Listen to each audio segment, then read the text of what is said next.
The Galactic Council chamber fell silent as Ambassador Ilana stepped onto the crystalline platform.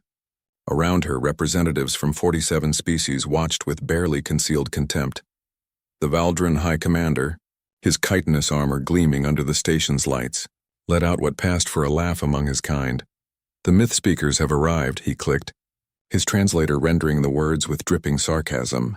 "Tell us, human, will you regale us with more tales of your species' legendary fleets? The ones that exist only in your primitive databases?" Ilana's expression remained neutral, though her jaw tightened imperceptibly. For 3 cycles, humanity had petitioned for membership in the Council. For 3 cycles, they had been dismissed as primitives clinging to fabricated histories. The galaxy believed humans were nothing more than scavengers, who had stumbled upon ancient terraforming technology in derelict vessels, then woven elaborate fantasies about their supposed military might. "Honored representatives," Ilana began, her voice steady. "Humanity seeks only peaceful coexistence and peaceful?" The Zertak delegate's tentacles writhed in agitation. "Your species claims to have defeated the Krell swarm 5 centuries ago. The same swarm that ravaged 40 systems before the Council barely contained them. You expect us to believe a species that hadn't even achieved faster-than-light travel could accomplish what our combined fleets could not?" Murmurs of agreement rippled through the chamber. The Krell swarm had been the galaxy's nightmare, a consuming force of biological ships that had nearly broken the Council. According to all accepted records, they had simply vanished, presumably destroyed by internal collapse. But humanity's historical archives told a different story. "Our records are clear," Ilana said firmly. "The Krell threatened Earth, we responded. They were eliminated.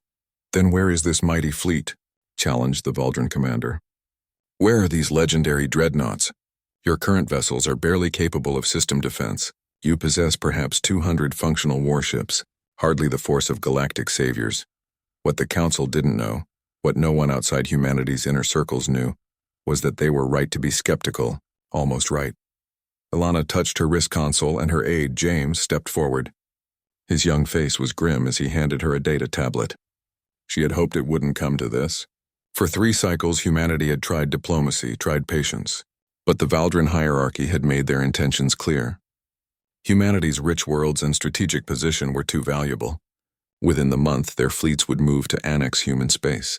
The Council would look the other way, as they always did when the strong preyed on the weak. "Commander," Ilana said quietly, "you asked where our fleet is." "James, initiate protocol awakening." James's fingers flew across his console. "Beacon activated, Ambassador." 3 minutes." The Valdran commander's mandibles clicked in amusement. Another human bluff.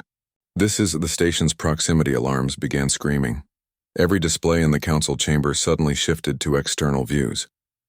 The Valdran commander's amusement died. The Zertak delegates' tentacles went rigid. Across the chamber, representatives rose from their seats in disbelief. The darkness of space was disappearing, consumed by the emergence of ships. Not dozens, not hundreds. Thousands upon thousands of massive dreadnoughts materialized from slip space. Their emergence points so numerous, they created a web of exotic particles across the star system. Each vessel was kilometers long, their hulls bearing the scars of ancient battles and the names of forgotten wars. The vengeance of Terra, the Krell's end, the Remember Europa. Ilana watched the displays calmly as the count climbed. 5,000, 7,000, 9,000.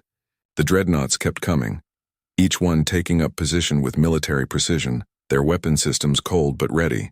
They formed a sphere around the Council station, a demonstration of power that made the galaxy's most formidable fleets look like patrol groups.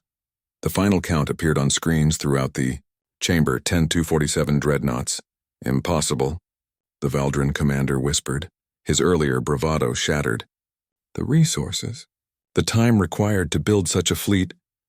"We didn't build them recently," James said, his voice cutting through the shocked silence. "We built them 500 years ago. For the Krell." Ilana stepped forward, her voice now carrying the weight of revealed truth. Humanity didn't lie about defeating the swarm. Every word was accurate. What we didn't mention was the cost. The Krell weren't just defeated, they were annihilated so completely that we swore never again to unleash such destruction. We mothballed our war fleet, hoping we'd never need it again. We built our small defense force to protect our worlds, and we sought to join the galaxy as partners, not conquerors. She fixed the Valdrin commander with a hard stare. "We came here seeking peace. We endured your mockery, your dismissal, your threats. We hoped you would accept our friendship. But make no mistake, we are not defenseless. We are not primitive. And we are most certainly not myths." The chamber remained silent, every being processing the impossibility before their eyes. The humans, the species they had dismissed as delusional scavengers, commanded a fleet that dwarfed the combined might of the Galactic Council. "The question now," Ilana continued, her tone softening slightly, "is whether we proceed as allies or enemies. Humanity would prefer the former. We've seen enough war to last 1,000 lifetimes. But if the galaxy insists on conflict," she gestured toward the displays where 10,000 dreadnoughts waited in the void, "we will respond as we did before." The Valdrin commander's armor seemed to have lost its luster. He sank back into his seat, his earlier aggression replaced by calculation. The Zyrtok delegates' tentacles had gone completely still, a sign of deep contemplation in their species. Finally, the Council Arbiter, an ancient being who had remained silent throughout, raised one crystalline appendage. "The Council recognizes that humanity's petition for membership warrants immediate reconsideration. Perhaps we were too hasty in our judgment." Ilana allowed herself a small smile. "We're pleased the Council has reconsidered. James, you may recall the fleet. As James input the commands, the Dreadnoughts began their return to slipspace, vanishing as dramatically as they had appeared. Within minutes, the skies were clear again, leaving only the memory of humanity's revelation. But across the galaxy, the message was clear, the legends were real, and humanity had just reminded the stars why some myths should never be tested. The Valdrin annexation plans were quietly shelved. Humanity's council membership was approved unanimously the following cycle, and Ambassador Ilana finally got what she had come for, not through threats, but through the simple act of revealing a truth the galaxy had refused to believe. Sometimes, the greatest weapon isn't the one you use, but the one you have the wisdom not to need.